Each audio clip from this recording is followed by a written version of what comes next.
When we become leaders in our congregations, we bring with us skills that are honed in our family life, our work life, and other kinds of organizations that we've been a part of. But congregational life is unique. It brings challenges different from anything else. So we asked a prominent congregational consultant to help us understand the unique nature of religious communities and the particular challenges of leading them. Here is the Reverend Dr. Peter Steinke, author of the well-known book, Healthy Congregations, talking with us about congregations as emotional systems. Reverend Steinke graciously spoke to us just after having had skin surgery on his nose, in case you're wondering about his appearance. I know that you will appreciate his wisdom. I'd like to thank you for the invitation to be here. I didn't realize that most of you were going to be presidents of congregations, and I'd be talking to 500 masochists. The title of this is The Congregation as an Emotional System. And the first thing I want to define for you is emotional. Emotional, in Bowen's terms, is not synonymous with feelings. Feelings are a part of the emotional processes, but they're not equal to. When Bowen used the term emotional, he had a very technical meaning.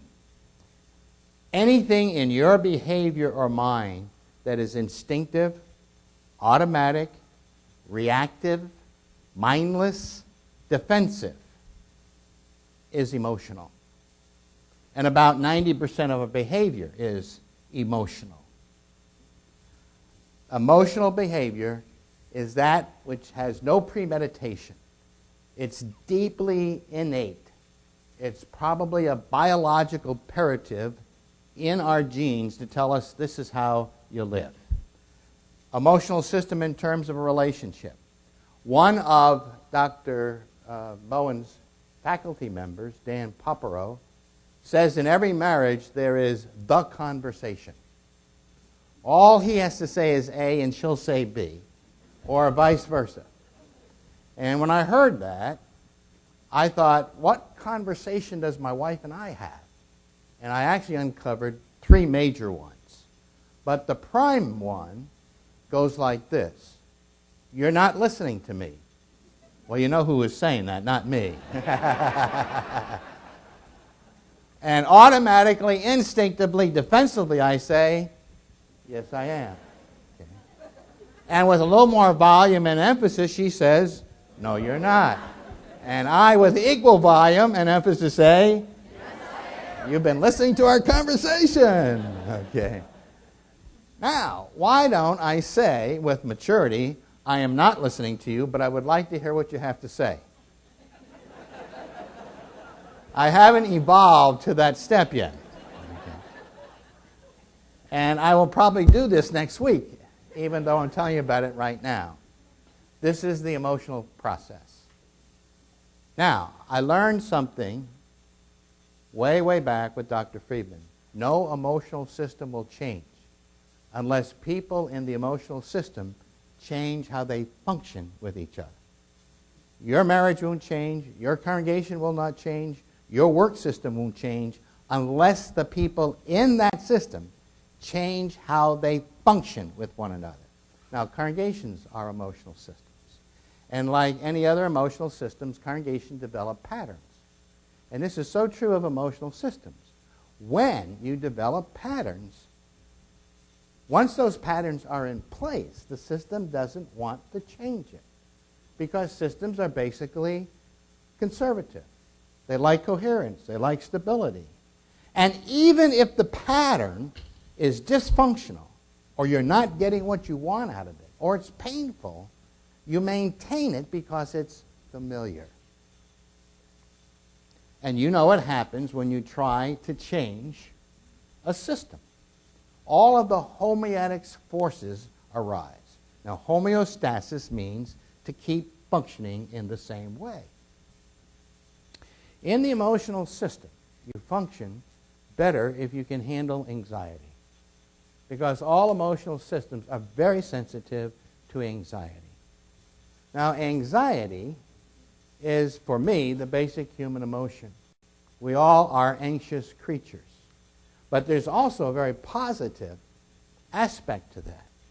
Because without some anxiety, we would never make change.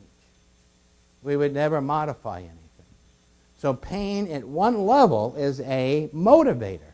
It's a teacher. It's something without which we cannot live. Anxiety arouses us to make some alterations in our life. But once anxiety reaches a certain threshold, a certain intensity, and it's prolonged, it'll prevent the very thing it might have provoked. Because now it paralyzes rather than it motivates. And when the system gets more anxious, then there's less clarity, there's less thoughtfulness, and people do not respond to love. Dr. Friedman once said, you can't pour insight into unmotivated people. And when you're anxious, you're not motivated to hear anything new. What you want is your anxiety relieved. So that's kind of interesting. Once systems get anxious, they want to be relieved of their anxiety. Now, where does that anxiety go? I've discovered it goes, based on my research, to two functioning positions. Whenever there's anxiety in any system, the anxiety gets focused on the person who is in the most responsible position. How many of you are presidents of your congregation? Look around, folks. These are the targets. Okay. How many of you are clergy? These are other targets, okay? The most responsible position will be the locus of the anxiety. Or you're in the most vulnerable position. You're the newest member of the staff, or you're female, or you're younger than the other people on the on the board, or whatever. Sometimes you're in both positions. Okay? But that's what happens in emotional systems. When there is anxiety, people want to be relieved of it, and they dump it. Or there's another thing they do. They form triangles. Now, there has been some misunderstanding of triangles. Let me describe a triangle for you. Murray Bowen said, every dyad, every pair, their relationship at some point will be rocky, will be not in concert, will be in discord. Every dyad, every pair, at some point gets to this stage. So in order to stabilize this dyad, someone in the dyad brings in a third party. Okay? And Bowen said that's the basic molecule of all relationship systems. Triangles are natural. Triangles happen all the time. In order to stabilize the original pair, a third party is brought in, and now you have a triangle. What is dysfunctional is when you allow yourself to be triangulated, and you're the third party that's been brought in.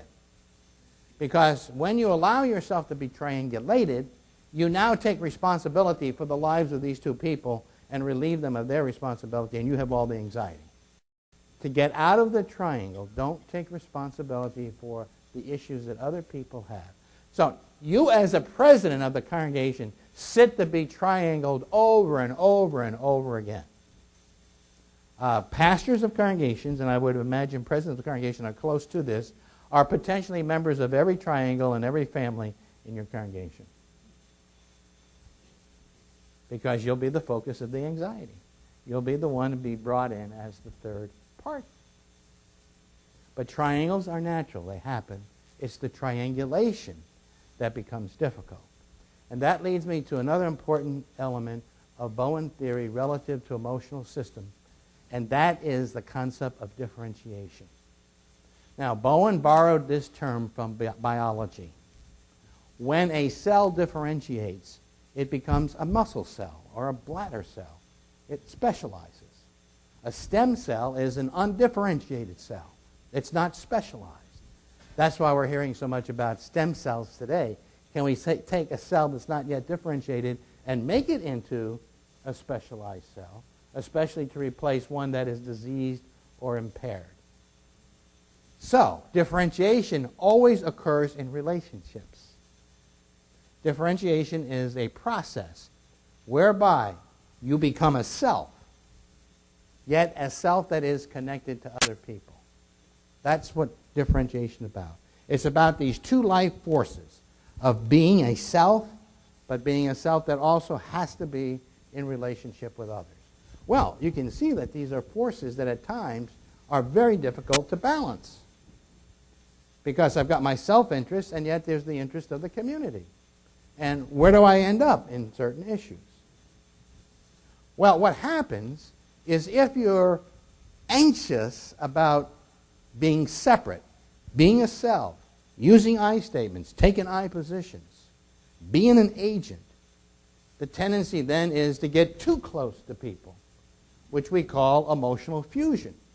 And fusion is a word borrowed from physics.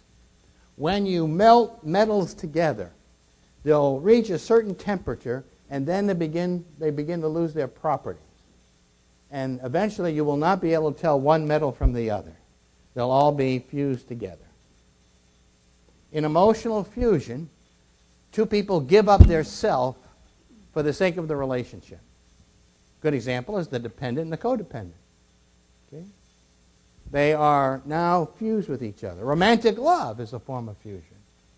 You mistake an ordinary male for a god, or an ordinary female for a goddess.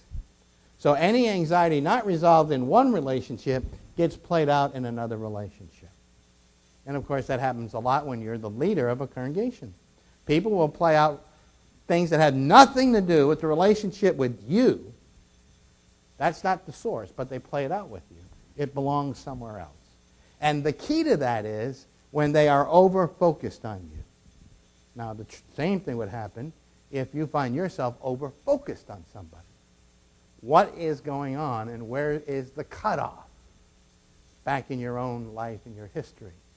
And what happens often is when you're cut off and you have unfinished anxiety in this relationship and you play it out with somebody else, it's played out with greater ferocity, greater intensity. Okay? And there's lots of displacement that goes on in emotional systems. That this really belongs somewhere else, but then gets played out over there. And of course, in communities like churches, it's played out maybe even more because we're nice to each other. Systems are always potentially going to be aroused by somebody's anxiety or some group's anxiety. But here's the key. It's never the anxiety that does in the system. The system will be done in more by the leadership. The leadership's failure to deal with it. So it's how you deal with the anxiety that becomes the crucial aspect. I can go into two churches with the same problem, and after I use the same process, have each of those congregations come out with different outcomes. Basically because leadership has functioned differently in each of the situations. There are some that once there's anxiety, let's put a top on it, put a veil on it, let's not deal with it. And in another congregation, let's put it on a table, let's make it palpable, ephemeral, visible so we can deal with it.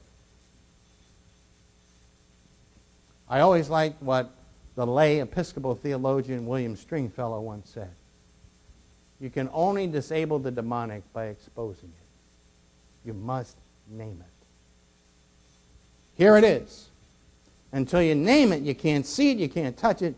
And of course, as I said before, it's not always going to be comforting to people, but systems aren't going to change if they can't see it.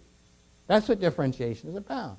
It's about having the capacity to take I positions. I will do this, I will not do this. And not give up the position because necessarily the group is for it. Or I'll be the outcast if I support the position. Also, differentiation is about using I statements. I made a mistake. I think, I feel. Because if you don't define yourself, the only other thing you're going to do is do what? Define the other person. I could be happy in this marriage if you would change.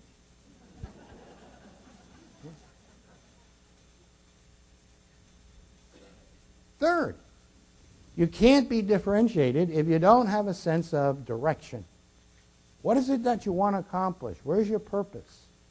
Dr. Freeman said, if you're a sailor on the lake and you have no destination, you do not know how to adjust the sails to take advantage of the winds to get there. Is your congregation any different? If you don't have a purpose, a goal, a destination, you meander, you drift, just like a sailboat with no destination. And finally, to be a well-differentiated individual, you have to have some recognition as to when you're operating out of the thinking brain and the feeling brain. Now, if your congregation is an emotional system, what do you do with the individuals who are not as mature as the others? What do you do with the chronically anxious people? See, there's a difference between acute anxiety and chronic anxiety. Everybody has acute anxiety. We lose it for the moment. We just lose it. We lose our poise, our deportment, but with time, we're back and we're rational again. That happens to all of us. But some people are chronically anxious. No matter what the issue, what the topic, what the situation, boop, beep, their anxiety alarm is off. They're always anxious about something. Now, if you have 3 or 4 highly anxious people in your congregation, you have a lifetime of learning. Because they don't have anxiety, they are anxiety. Now, Dr. Freeman would say, and a challenge to you or to me, if they are anxious, or if they're paranoid, or if they're sloppy, or whatever, it's only significant if it affects your functioning. So what we'd like to say to the chronically anxious people, why don't you get lost? Or why don't you find another Unitarian church? Or why don't you keep quiet? But this is where we learn to differentiate. How do you stay connected to people like that? It's very, very difficult. Because the instinct is automatically to do what? Shun them, forget them, move away from them. And sometimes there's very little you can do because they're not going to be open to love, insight, or reasonableness. And they're still going to be as cantankerous as they've always been. But you don't let them get into leadership positions. And you don't allow their functioning to determine your functioning. That's the other thing. That's what differentiation is about. It's I'm going to determine my behavior irregardless of your behavior. I'm going to take my positions. That's not to say that highly anxious people are going to change their functioning. But they're not going to get in your brain cells and under your skin. And they're not going to determine your behavior. Now, with other people, there are a number of things you can do to get close and maintain that contact and not lose self. And one of those ways is play. Play is so crucial to community. Most of us in community don't play enough. The church that plays together stays together. Because in play you take turns. In play there are rules, umpires, ground rules. For what? So nobody gets hurt. And it's fair. Okay? Let me just quickly tell you the other ones. I mentioned one, nurture. And there's no better way to nurture people than to eat together. Food equals love in our brain. The word companion is actually the person with whom you break bread. Okay? And I'd also like to talk a little bit about touch. Touch is rather interesting because it gives us both a sense of self and a sense of the other. When I touch of somebody, I realize there's somebody outside my bag of sensation that's not me. So one of my first senses of who I am is that there's something out there that's not me. And yet at the same time, touch is so important in order for us to stay connected. The fourth one is something you may not have thought about, but is incredibly important. We call it mirroring. And your face is a mirror to me, and my face is a mirror to you. And we look into each other's face to get some sense of who we are. If I were to look in your faces and see disinterest, anger, I would say to myself, oh, I give these people pain. On the other hand, if I were to look into your faces and see delight, attentiveness, I would say, I give these people pleasure. And we're getting this sense of ourselves so much through our facial reflections. Ralph Ellison, a black man, wrote a book called The Invisible Man. Nobody was looking. Some people in your parish, unfortunately, grew up in families where they were not sufficiently mirrored or where they were inadequately mirrored. And they sometimes have difficulty with this process. But you know what it's like being in a stranger in a strange land. Part of the strangeness is you're not mirroring anything to anybody, and no one's mirroring anything back to you. So what do people see when they look into the face of your congregation? What does your congregation mirror to the community? Which is an important concept. But it's also important for us to go face to face, to look at each other, and give good, accurate mirroring. I want to talk a little bit about the brain. I'm not a neurologist. I have read about 20 books in the last 2 or 3 years relative to the structure and function of the brain. What I've learned is the lower brain, which we often call the reptile brain, is that part of the brain that has to do with what I talked about this morning, anything in our behavior that is instinctive, automatic, reactive, and defensive. That's what the lower brain is designed to do. There is no thought in the lower brain. Also, in the lower brain, there is no sense of time. So if something threatened you, put your life at risk, and you felt vulnerable at the age of 1 or 2 or 3, if the same stimulus were to occur today, you would have the same reaction. And the amygdala, A-M-Y-G-D-A-L-A, an alarm system in your brain that scans the environment looking for anything that might threaten you or put you at risk. And the amygdala is the source of memory for the first 3 years of life. It shifts to the hippocampus after that. So most of our memories from early life have to do with that which is threatening to us, which has a lot of survival value. And that's really the whole purpose of the instinctual automatic brain. It is involved in self-preservation and survival. Now, the amygdala has a lot of neurons that connect it to what we call the neocortex. And that's our thinking brain. By the way, it's 85% of the brain mass. And the most important part of the neocortex is called the left prefrontal cortex.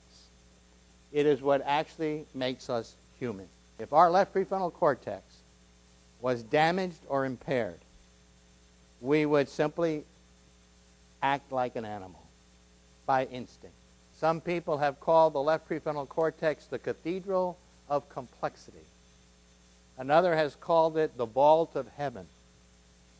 Another has called it the angel lobes. In my book, I call it holy tissue, using the Old Testament word holy, which means something that is set aside for a special purpose. This is what makes us human. Now, when you have an anxious congregation, people tend not to have a lot of left prefrontal cortex at their disposal. There's going to be a lot of behavior based in the lower brain. And unfortunately, we're seeing more and more of this in what I call the nastiness and mean-spirited aspect of conflict in churches today. Now, we're also discovering that emotions are pieces of information and that better thinkers don't deny their emotions or don't make light of their emotions, but understand emotions will help me make better decisions. And Daniel Goleman's work in terms of emotional intelligence indicates that the better you know your own feelings and the more you can sense where other people are, the more successful you'll be in negotiating life and relationships. Because emotions have these pieces of information which the brain can use. in terms of making its decisions. So if your leadership doesn't have a lot of left prefrontal cortex operating, it's almost as if your system is leaderless. And here's one point I want to leave with you. If, as a leader in your congregation, you are as anxious as the people you're serving, your congregation doesn't have leadership. There is something about leadership today that demands that you have the capacity to regulate, modify, put in check some of your own emotionality, because anxiety will flow down. And if you are anxious, the rest of the system will be infected by your anxiety. Now, just as anxiety is infectious, so also is calm reflectiveness infectious. But it takes longer. Anxiety stirs up the moment, whereas calm reflectiveness takes some time. In healthy systems, you're going to have people who are able to be more imaginative, people who can respect other individuals and allow them to have their opinion, people who can look into the future, people who have left prefrontal cortex possibilities. Next thing I want to talk about is pain.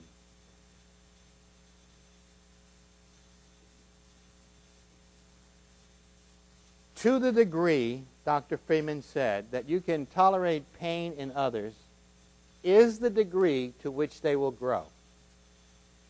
So if you attempt to modify somebody's pain, you are in some ways limiting their growth. Now, most helpers today were too sensitive to people, and especially to their pain. And they felt uncomfortable in the presence of other people's pain. So they tried to eliminate it. But we try to alleviate the pain not because we're caring, but because we feel awkward in the presence of it. So we're really taking care of ourselves, not allowing the other person to have an opportunity to grow. To the degree that you can tolerate pain in your own life is proportional to the way that you will grow. Pain is a motivator. It is a teacher. It helps us to shift thinking and also to shift behavior. Okay? Now, indeed, if there is a certain amount of pain that exceeds a certain threshold, it's destructive rather than instructive. And I understand that. I'm not asking that you go out and find some pain so you can grow. It'll come. Give it time. But once it comes, to recognize that this is the time that you can grow and mature. So, what does this mean for leadership? Leaders need to have some capacity to tolerate pain in themselves and in others if the system's going to grow. But most followers want their leaders to get rid of the pain. No surprises, no challenges, but make us feel good. Keep things peaceful. And therefore, often leadership that the people expect is not what's going to help them to grow or expand. It's simply going to help them to feel better. Now, leaders, if you create pain, don't be excited about it, because you're going to create pain for somebody when you make decisions, when you challenge them, when you ask them to change. And if you want to make everybody pleasant and nice, and if tranquility is your premium value, you can't lead. You cannot lead today if you're afraid of pain in others or afraid of pain in yourself. There has to be some level of toleration in order for there to be growth. Next, I want to talk about immunity. I thought this was one of Ed Freeman's greatest insights. the immune system says this is of self, this is not of self. This is native to this body, this is foreign to this body. And this, again, is to protect the integrity of the body. So when the immune system senses that there is something that is foreign in the body, it activates itself. And the immune system is one of the memory systems in our bodies, like the amygdala and other parts of our body. The immune system recognizes the shape. That's how it recognizes the virus or the germ, by the shape. And of course, viruses tend to do what to stay alive? Change their shape. Like we say people change their colors in certain situations to stay alive. That's the same thing that microorganisms do. But if your immune system is down or it's depressed, it's not alive, you are more susceptible to pathogenic invasive forces. In the body politic, Ed Friedman said, the leadership provides the immunity. The leadership has to say, this is of self, this is not of self. This is in alignment with our mission, this is opposed to our mission. This is appropriate behavior, this is inappropriate behavior. And in the absence of that immunity, the system is more susceptible to pathogenic forces. And if the leadership is not providing immunity, you are in some ways inviting pathogenic forces to do their work. So, in many ways, you set the boundaries. You set what is appropriate, what is not appropriate. And that's the immune system's capacity. What I find in many congregations that are in conflict is a failure of leadership, or what Ed Friedman called in his third book, a failure of nerve. There was no one there with the nerve, with the courage to say, this is evil, this is inappropriate, this is dangerous to the community, this is pathogenic. And therefore, only becomes part of the disease process by allowing these invasive forces to do what they want. Now, I don't know why, in the church especially, we are afraid of saying to folks, look, this is damaging to the community and we cannot allow it. Somebody has to be a steward of the community. Someone has to look out for the sake of the community. And who is that? That is the person elected, selected, or whatever to be the leader in that system.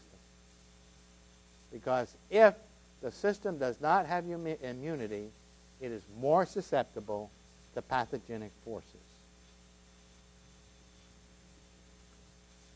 Next, there is nobody in the emotional system who can influence it or impact it more than the leader because of your position.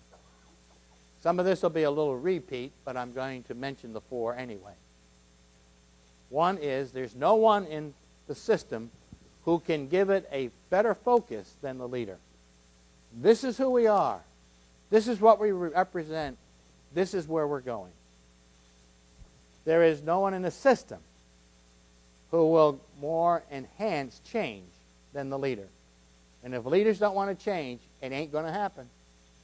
They'll be the biggest saboteurs, and they have the power to do it. Now, most of us have problems confronting.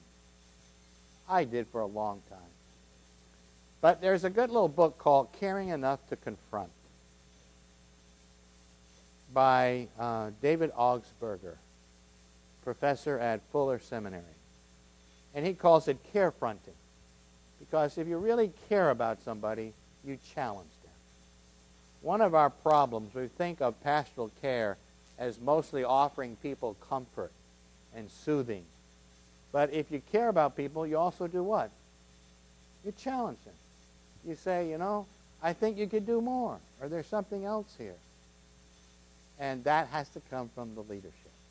So, You are the ones in the position who most can bring focus, change, and challenge. And then there's a fourth one. And when the congregation is in disarray, when tranquility has been upset, you are the ones who can most bring calm. Now, if you are as anxious as they are, you can't provide the clarity which they need. That's not to say that you stuff your feelings or you deny your anxiety. No, what you ought to say is, I'm anxious. And I don't like being in this situation. But this situation calls for me to get beyond my anxiety and bring some clarity to this situation. But now that I know I'm anxious, I can keep my eye on it so it doesn't get the best of me. Okay? In other words, what I'm saying is, you do the best in controlling your anxiety when you are aware of it. Because the less you're aware of it, the more the instinctual behavior is going to take place. But the more you're aware of your anxiety, you have a chance to deal with it. And it is so important that the leader has the capacity to exercise modification of one's own life and can be more responsive than reactive. Thank you very much for this invitation. Appreciate it very much.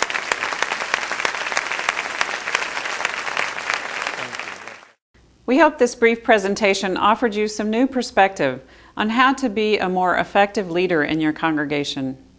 We encourage you to read more of Dr. Steinke's wisdom that's available in some of the resources that we list here.